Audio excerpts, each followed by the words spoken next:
Live in simultaneous broadcast from a hidden cornfield in Wisconsin and some time-forgotten Holy of Holies in the Theban mountains of Luxor, Egypt. Intrepid Radio with Scotty Roberts and Dr. John Ward.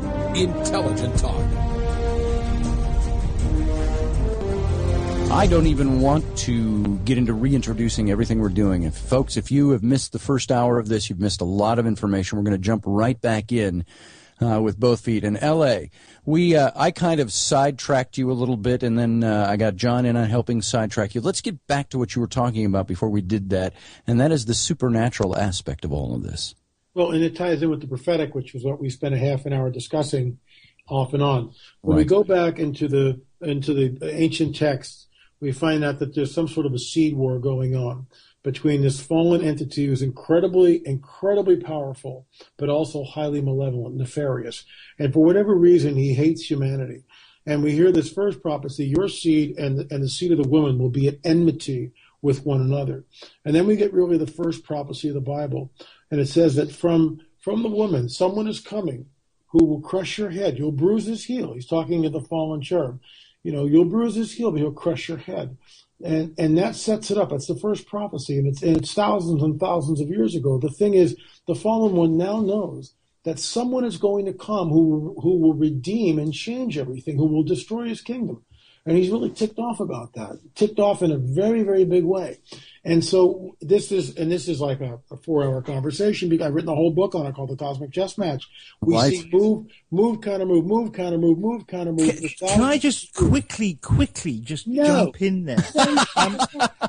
The only reason why I'm getting quite excited here. I'm getting quite excited here. You just said that. What was that? Can you just repeat again? Sorry, LA. Can you repeat again that last bit of the prophecy about caving in his head? What was that? You'll crush his head. Genesis 3. Yeah, and then what happens after that? He'll bruise your heel, but you'll crush his head.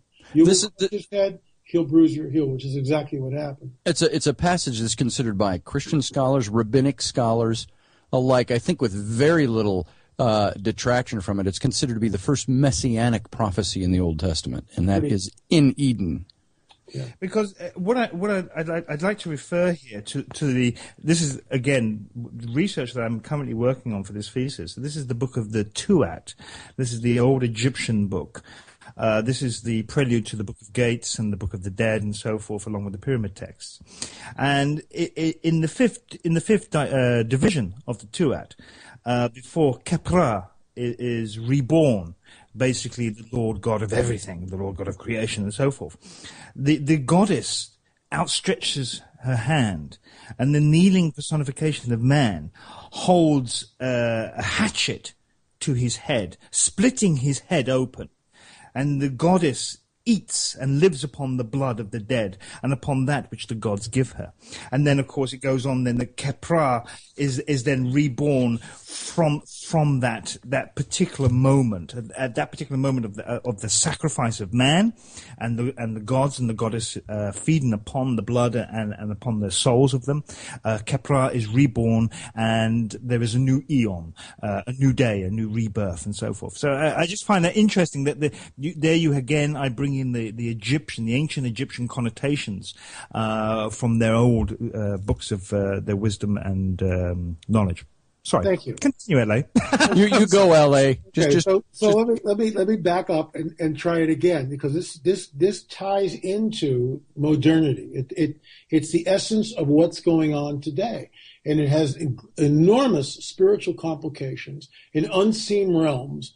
And stuff is already manifesting all over the planet, and I'm talking about, well, I won't get there. Let me finish the point, and then we'll move to that thing. But stuff is happening because there's a war going on in an unseen dimension. So we get this prophecy, and we know now that there's going to be some race, some group of people are somehow going to, birth this Messiah guy. It's going to come from somewhere. The fallen cherub knows this. And he begins to wait and watch, because he knows that when this group whoever it is singled out, all he needs to do is destroy them. If he can destroy them, Messiah will never be born, and thus prophecy, God's a liar, prophecy won't be fulfilled, follow me. And this ties back into the reason for the flood, which most people don't understand, that he literally pollutes the human genome with the Nephilim, which is another 3-hour conversation, fallen angelic beings cohabiting with the women of earth, everyone on the planet, including the animal kingdom, all sorts of DNA manipulation, and this is the reason for the flood of Noah. Only 8 people were saved. And from that 8 people, now we get all these different races and different tribes and different tongues. He singles out one man.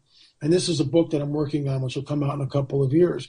But by the time he singles out this one man, Abraham, there's already a global occult system in place. And the shamans and the occultics are going into the second heaven and acquiring knowledge from the fallen cherub and coming back and setting up ceremony. And in many of these places, we see human sacrifice. But I digress. Once the fallen one knows where it's coming from, then we can see he tries to stop the prophecy over and over and over again. Have you ever thought why Pharaoh gets up on a Monday morning and goes, we're going to have to kill all the firstborn out of, all the male babies out of the Hebrews. Got to kill them. Where's that thought from? And then when Messiah is finally born, why does Herod send out all of his guys to kill everyone, all the babies 2 years old and older, which, by the way, fulfills yet another prophecy about Messiah. So once the fallen one knows who the people are, he targets them and he tries to wipe them out. Because if he can wipe them out, prophecy won't be fulfilled. If prophecy isn't fulfilled, God's a liar. Ha. He's not all-knowing. Follow me. That's what's at stake. When the latter rain begins to fall, I'm moving into modernity.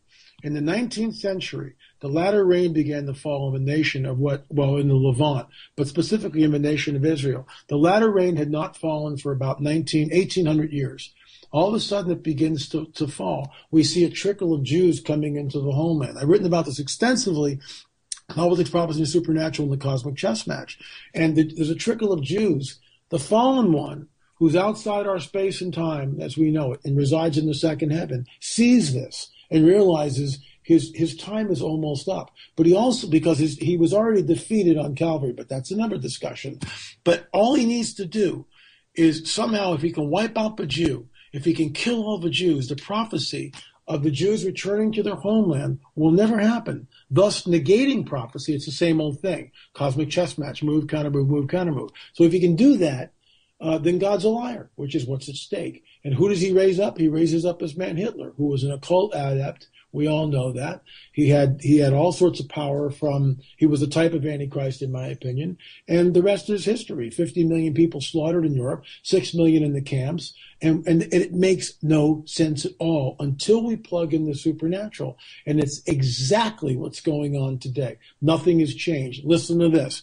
The same spirit, the same supernatural forces that were at work in the Third Reich never died. They simply migrated south and east into the Middle East and became radicalized, specifically under the Grand Mufti of Jerusalem, who was an SS general and had his own division, and was also part of the final solution in Hitler's Third Reich that slaughtered over 6 million Jews. So this is what, in my opinion, this is the essence of what is going on in the Middle East. The good news is, skipping a few years into the future, at some point in time, both the Jew and the Islamist will see him whom they have pierced when the battle finally rages and the rider on the white horse shows up, and then everything changes.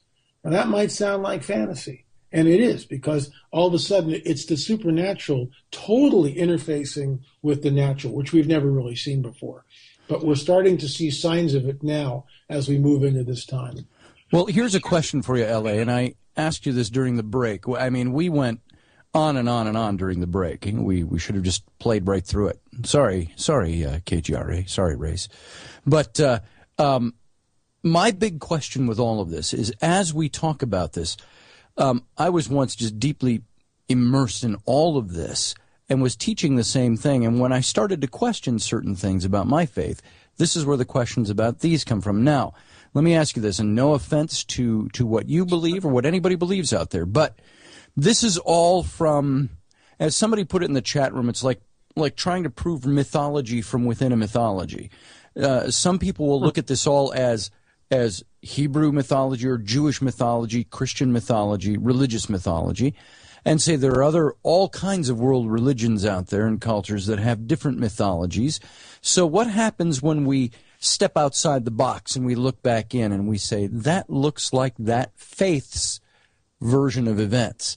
How do we interpret what we're hearing there? Is there a big universal, and this is maybe where Nancy can add some thoughts to, is this that universal linkage between everything that all comes back to either Jehovah God, the God of the Bible, or L.A., how do you answer that? You answer it very simply, and I sort of alluded to it in the very part of the show. Nostradamus, look at Nostradamus, and he employed a technique called scrying, which is an occult technique. You go into a trance, you take a bowl and a silver chalice and whatever, drop a little bit of ink, you stare at it for a few hours, and you move into an altered state of consciousness, and then you're taken and shown things. I drew cases. It's a bit like prayer, then, L.A. No, it's different. It's completely different. It's completely. Well, in an opinion, it's different. It is. From what I'm hearing, you see, this is where I have a problem. I have a problem with the application of religion. No, you still there, mate? Okay, I still hear you, L.A. Okay. There seems the application of religion to. Or the application of the supernatural, as you're placing it there, LA, within the prophecy apocalyptic context, we kind of use it as an excuse for mankind's, and I've just typed this up in the chat room. We kind of use this as an excuse for mankind's own set of problems, which is self-imposed. It's about time, I think, if we are to ever make a change, it's about time we grew up and started taking responsibility for our actions. I agree. Totally. Absolutely. And then we can change. We can change everything. Once we can there's where I stand disagree up with to you. it. And I think that's, yeah. Because human beings, all we need to do is look at the 6 o'clock news. All we need to do is look at Katrina and the aftermath of Katrina, and how instantly the very thin veneer of civility completely crumbles, and man's basic state is one of lawlessness. That's why we have a police force, because an element in society will immediately go into criminal activity. And if people are hungry, even good people will do really weird things to get food for their family. I mean, this is the nature of human beings. You may believe that human beings are inherently good. I don't. And all I have to do is turn on the 6 o'clock news or look at the Drudge Report or Huffington Post or CNN or whatever to see that, what's going on. The bottom line is we're looking at, there's a supernatural, in my opinion, there's a supernatural component to what we're seeing in the Middle East. And it's been going on for thousands of years. The spirit that once resided over the Prince of Persia, the nation of which is now Iraq, that spirit has never been deposed. And we know that because we can go back 2,500 years and hear an encounter where a man offers up a few requests, and it takes an angelic messenger 21 days for him to reach it. And he says, I was held up by the Prince of Persia. Look, at some point in time, this stuff's going to really start to manifest. It's going to start to spill over. And it already is. I mean, we're already seeing the Middle East going completely bonkers. Yeah. So, we also see the rise of anti-Semitism on a global level, which really makes no sense at all. I mean, it does make sense. I mean, it does make sense when we see the images coming through because people are very easily manipulated. Well, but John, also there is also a rise of anti-Islamification. Well, I see that too, John. I see the anti-Semitism rising. I see the way I view what's going on with how Hamas is using the Palestinians as pawns is that when you see them wearing masks, committing terroristic acts, planting their defensive forces behind women and children, and then women and children are killed when Israel finally responds, and Israel says, civilians clear out. In 4 days, we're going to bomb this site. Right. And Hamas holds them there. Children are killed. What does Hamas do? Cries to the world, shows pictures of burned children. And what's Israel supposed to do? Right. I totally agree with you there, Scotty. Totally agree with you. Goebbels would be proud. I mean, they're winning the PR war, and they know how to manipulate it. Ain't that the truth? It's not going to go away. But look, Hamas is just you can't reason with them. They'll never stop until every Jew is out of the Levant. Period. I mean, that's their charter. That's their charter. I'm aware of that. Their charter is the annihilation and complete and utter destruction of all Jews in Israel and worldwide. That's it. And these are the people that we trust to lead the Palestinians? Not good. It's not a good thing. And again, this all has a supernatural component. You know, what we see today, the political landscape, is in direct correlation to supernatural events that happened a millennia ago. These guys are acting under what they believe is God, Allah. And they're told to do this. You know, they're told to wage jihad. And this is their religion. And there's Which, no of way course, back. is at odds with what you're saying, with what we say, with what Israel says. I agree. But it's bigger, guys. It's far, far bigger. I think this is where the problem lies, because the message is kind of lost here, because it goes far beyond Israel. And it has done. Israel is merely just a trickle in the sea compared to the global effect of what will happen if Islam continues down its current route. And if we continue down the current track of what we are doing in the Levant and in the Middle East, we will alienate Islam even further and incite it. Where are the moderates? And there are none. No, but there's no moderates either in Christianity. Well, yeah, I mean, there's many moderates in Christianity. I'm just talking about where are the moderate Muslims? I mean, it needs to be reformed. I mean, and you see some of this when even Khomeini in Iran is calling what's happening from ISIL completely barbaric. I mean, there's hope there, but no one's really going up against them.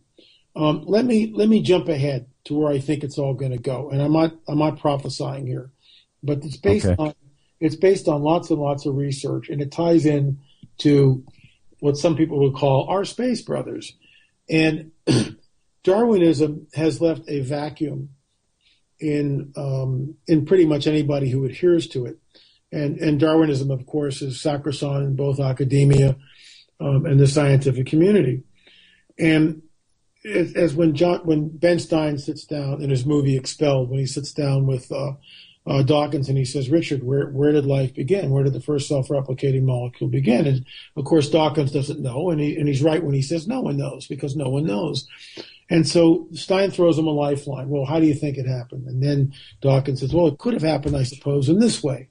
And he posits that millions of years ago, in another galaxy far, far away, a race of extraterrestrial beings who themselves have to arrive at a very sophisticated level of societal evolution by some sort of Darwinian means would then have created us in a lab and seeded us through the galaxy, panspermia. And here we are on Earth. And this ties right into the whole UFO thing, which there are thousands of sightings. There are people that are calling them our space brothers. And I've written books on this. I've been studying it forever. And what I believe is going to happen, the next big thing, and I don't know when this is going to be, there's going to be some major event. A nuke will go off somewhere. And what we must realize is for the first time in our history as a species on this planet, we are wired together. We are linked up. When that tsunami hits Fukushima, we're watching it in real time live on television as the helicopter beams up over the satellites all over the globe. And so when a nuke is finally used somewhere on this planet, more than likely in the Middle East, whether it's a dirty nuke or radio, like a Fukushima thing or Chernobyl, or a real nuke is actually used, actually deployed somewhere on the planet, that I believe will trigger the greatest collective fear humanity has ever known, and that's when they'll show up, in my opinion.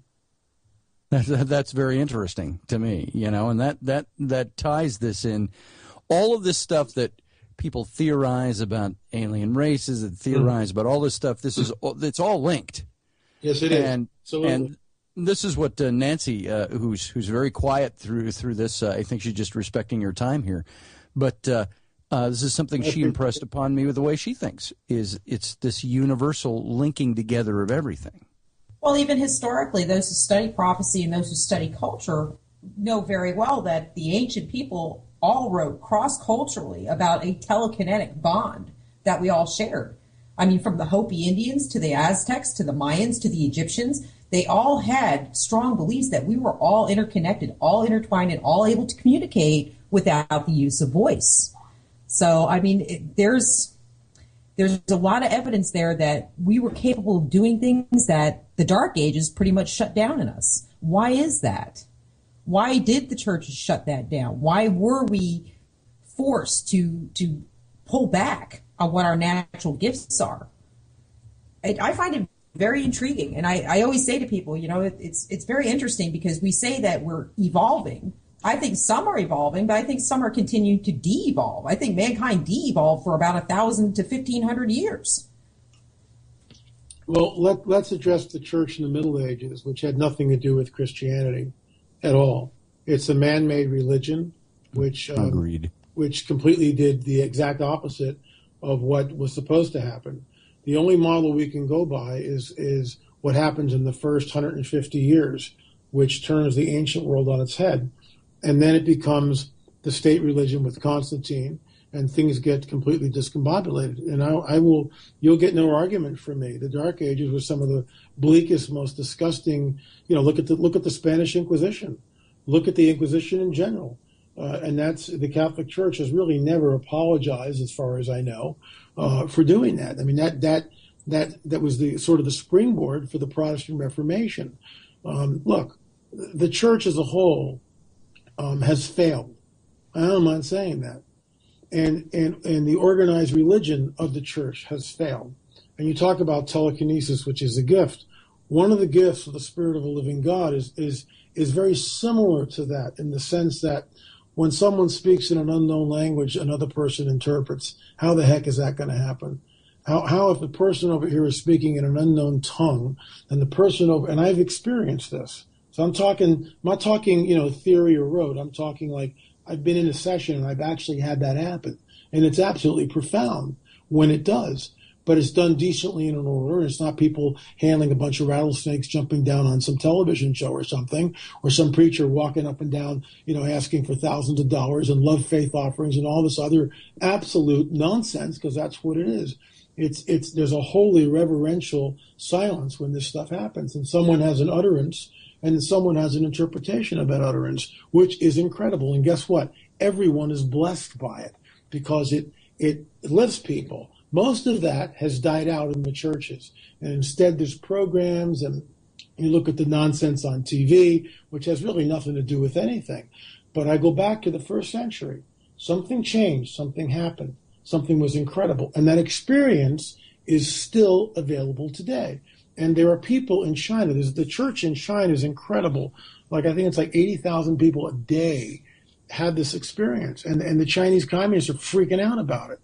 And they have these little small churches, like 20, 30 people. There's no buildings. They meet in somebody's home. It's exactly what happened 2,000 years ago in the first century. So, you know, there's always, I hear what you're saying, and I agree with you. You know, you look at the geopolitics are what happened. It happened in the 3rd century with the Council of Nicaea. The church became entwined in politics. And once that happened, it was game on. It goes a bit further than that. I mean, at the end of the day, Christianity, or early Christianity that formed out of Gnosticism during the 1st and 2nd century, completely killed off the whole meaning of being independent. Through the Greco-Roman period, we gave people the independence to worship. Before that, there wasn't an independence. It was state religion. And we've got to remember that at that point, religion, the state religion, had already existed for nigh on 6,000 years. We are merely in a blip here. Yep. 1,800 years has passed and we still can't get it right. Yet the guys, if we go back to the turn of the 2nd millennium, they'd been working it perfectly okay for 5,000 years plus. Along comes some Christian chap with some new ideology, turns it all up on its head, destroys everything that had been built for the past 5,000, 6,000 years, and look at us now. We're on the cusp. Right. Again. Well, John, right as we are in the thick of it, L.A. has got some responsibilities tomorrow, and he has got to go. We only had him for an hour tonight in L.A. We've got to do this again. We've got to talk more. I want you back on about your new book. Why don't you tell people where they can find you and find out about your work on the Watchers, your work on the Nephilim, and your new book? Go to Watchers TV, which you can see our half-hour television shows, which we just started producing on a variety of subjects. There's only 2 shows up right now, lamarzulli.net, Watchers TV, and lamarzulli.net, and you can avail yourself of all sorts of resources. Well, fantastic. L.A., I love you. I appreciate your being here. Hey, thanks, guys. All right. Thanks again to L.A., and that's it for this segment, folks. We've got to go out to break, which we're running over on, so stand by. We'll be right back with Intrepid Radio on KGRARadio.com. قد أضاء الشام نور فاحشدوا كل الجنود دولة الإسلام قامت فاسحقوا كل. You can take the boys out of the city, but you can never plug a dam in Denmark with your thumb. Intrepid Radio, with a haphazardly focused Scotty Roberts and the rollicking, adventurous Dr. John Ward, sticking their fingers in the hole in the dike of humanity.